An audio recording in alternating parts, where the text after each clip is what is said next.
we often hear about how jazz needs to be saved, or it's our job to sort of preserve jazz. But I don't really believe that jazz needs to be saved or preserved. It's a living, breathing art form. It's more vital and thriving than ever, and it's a really exciting time to be a jazz musician in the world.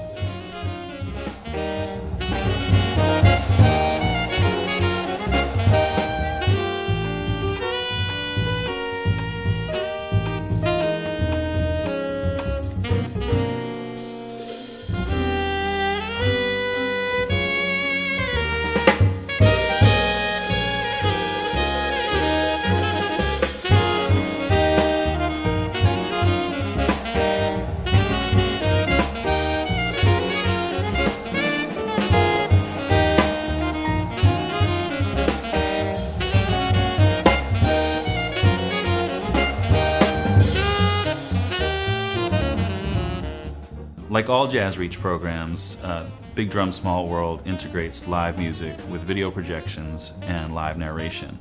We're really excited about this particular program, Big Drum Small World, because we're creating two versions of the program. One program is for the main stage, general audiences, while we're also creating a version of the program that will target young audiences, which is obviously in the spirit of our commitment to arts education and serving young people. I really couldn't be more excited about this project. I think it's our most ambitious project, but I think it's really our most exciting project. We've got an arsenal of talent from all over the world, some of the most esteemed, renowned composers. Just like I'm speaking with my own, I have my accent, you know, so that's exactly what's happening in my music. It's a mix of African Benin, or African in general, African music and jazz, and so most of the time I may use elements from melodically from Africa and use jazz harmony on top of it. I guess what I'm trying to do with my music is to try to combine jazz music with some of the music from my country, Puerto Rico, and other music from the Caribbean and other countries of Latin America.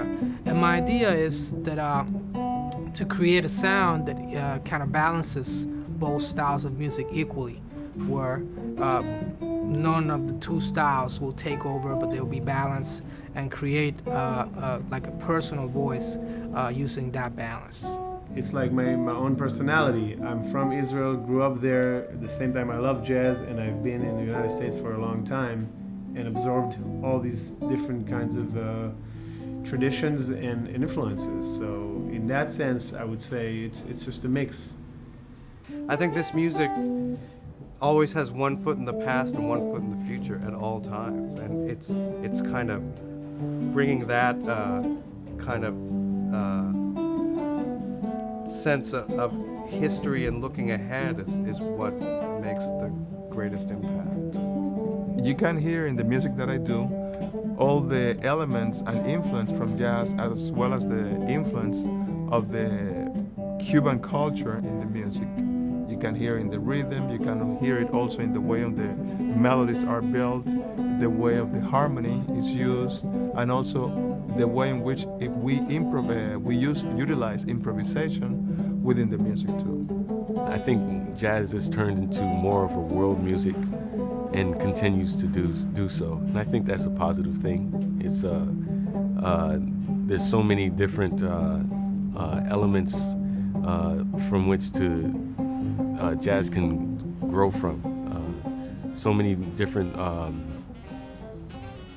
things that it can feed on in order to grow and go into different directions. This is a program that's just, it's a celebration of globalization. It's a celebration of the human experience. It's a celebration of collaboration and amalgamation and the merging of styles, the merging of the way that we hear music, and it's something that is becoming an ever greater part of jazz and what jazz is. Where jazz may have been able to be defined as one thing in the 20th century, it's now really followed the trend of globalization, and it truly has become a global music.